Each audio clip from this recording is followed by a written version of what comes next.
What if everything you've ever given away, patience, kindness, understanding, actually made you richer, not poorer?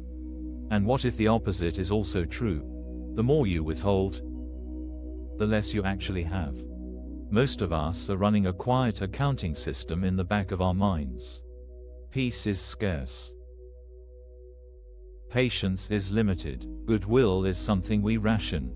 Give it to the people who've earned it. Protect it from the ones who haven't.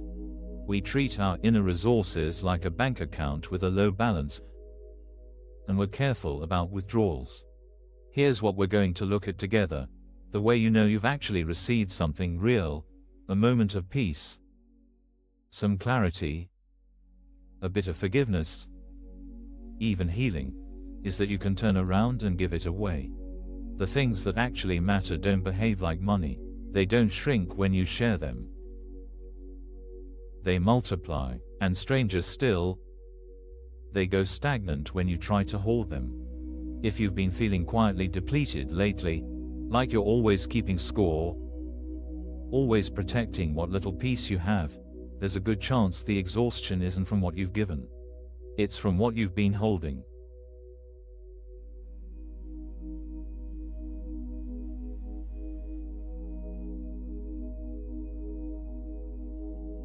I want you to picture something. A pool of water, fed by an underground spring. Water flows in constantly from somewhere below. You can't see the source, but it's steady. Now imagine someone decides that pool is precious. They wall it off. They stop the outflow. They protect it. What happens? The water stops moving. Within days, what was clear becomes murky. Algae forms. The smell changes. The very thing that made the pool alive, the flow, has been cut off in the name of preserving it. That's a picture of what happens inside us when we start guarding our peace instead of letting it move. We think we're protecting something valuable. We're actually killing it. And here's the part that took me a long time to see. The spring is still running. The source underneath hasn't gone anywhere. It's just been dammed up by the belief that we're running out.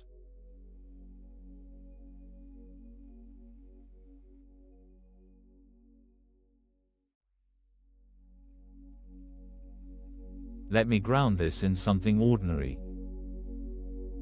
It's Tuesday afternoon. You open your inbox and there it is. A terse, dismissive email from a colleague. 2 sentences. No greeting. That particular tone that manages to be both vague and cutting at the same time. Your stomach tightens before you've finished reading. And then it starts. You draft a response in your head. You revise it in the shower. You rehearse the perfect line at dinner. You lie in bed at 11 o'clock still composing the reply that will land exactly right, firm, professional, unmistakably making the point that you will not be spoken to that way. What are you actually doing? You're protecting something. Your dignity, your position. The record.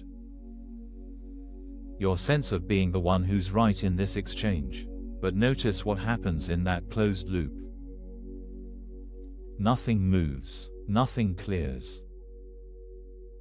The email came in Tuesday afternoon, and by Wednesday morning you're still carrying Tuesday. The pool is walled off. The water is getting darker by the hour, and the strange part is, you're the one drinking from it.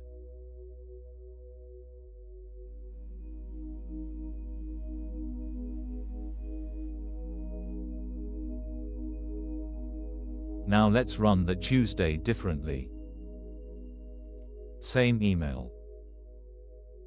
Same tightening in your stomach.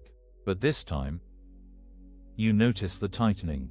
You feel the whole familiar pattern queuing up, the rehearsal, the scorekeeping, the low burn that will follow you into Wednesday. And for reasons you can't quite name, you do something else. You respond with something calm. Decent. Maybe even a little warm, not because you're pretending you weren't stung. Not because you're being a doormat, just because, in that moment, extending a small piece of grace costs you nothing, and something in you knows it. Here's what's strange, you feel lighter immediately. Not later, after you've processed it, right then. The moment you let something move outward, something inside you unclenches. This is the door that opens, and what you see on the other side changes the math entirely. We've been taught that giving and receiving are opposites, one drains, the other fills. But what if they're the same motion? What if the extending is how you discover you had it in the first place? You don't give peace because you've saved up a surplus.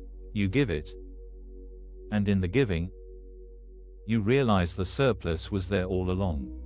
You give patience to a difficult person, and you notice, oh, I had that. I have more of that than I thought. The evidence that you received something real isn't that you're holding it. It's that it's moving through you.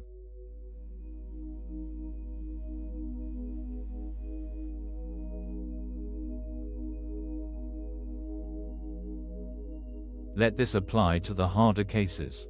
The family member you've mentally filed under, not worth it anymore.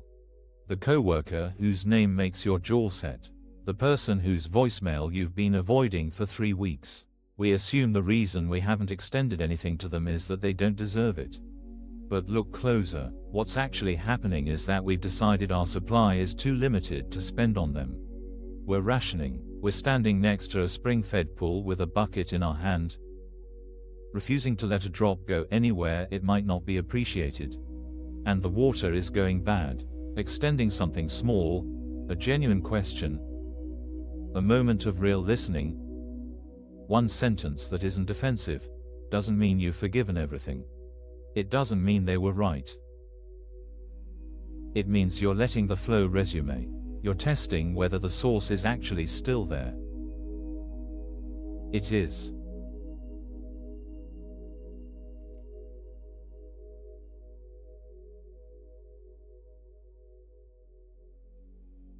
Here's what I want you to take with you. You are not running out. That feeling of scarcity, the sense that you have to protect your peace because there isn't much left, is the wall, not the reality. Underneath the wall, the source is still flowing. It has been the whole time. The practice isn't to give more, it's to stop damming up what's already trying to move through you. In small moments. In ordinary Tuesdays. In the pause before you fire back. In the choice to say the decent thing. In the willingness to look at the person you've written off and let one drop of goodwill find its way to them. You'll notice something as you do this. It doesn't feel like generosity. It feels like relief. Like setting down something heavy you didn't know you were carrying. Because the heaviness wasn't what life was asking of you. It was what you were holding against life. Let it move. See what's actually there. The spring is still fed. If you're finding value here, you're welcome to like the video and subscribe. And now, let's shift into a quiet guided meditation together.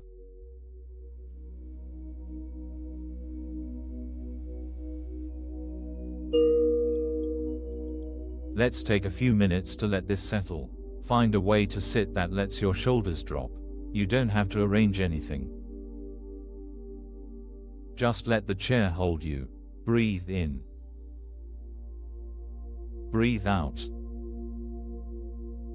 Nothing to fix. Notice the places in your body that have been holding on today. The jaw. The shoulders.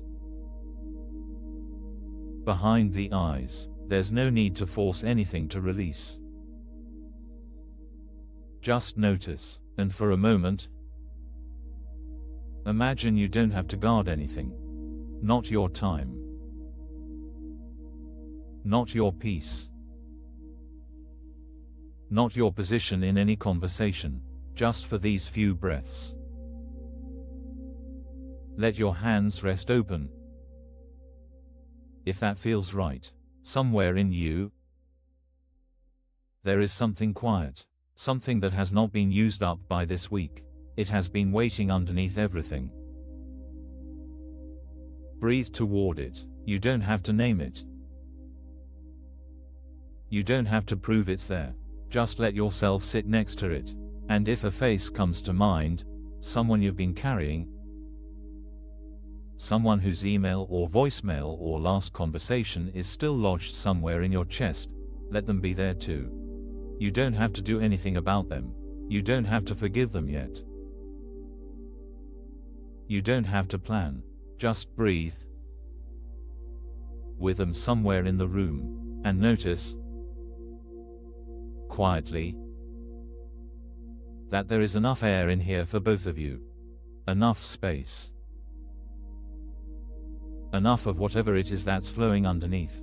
The spring you can't see is still running. It has been running all along. Let a slow breath move through you, and imagine, just gently, that whatever softness is in you right now doesn't have to stay locked in your chest. It can move. It can find its way out into your day, into the next conversation, into the next small choice. Nothing forced, just flow. Rest here for another breath, and when you're ready, let your eyes open. Let the room come back. Notice you feel a little lighter than when you sat down. Carry that with you. Thank you for practicing with us today. If you'd like, there's a link to a free digital copy of ACIM in the description. And if this video resonated with you, please comment. I am grateful. Thank you for being here, for giving this time to yourself in the middle of everything else you're carrying. Whatever you've been holding tightly this week, see if you can loosen your grip on it, even a little. You have more than you think. Be gentle with yourself today.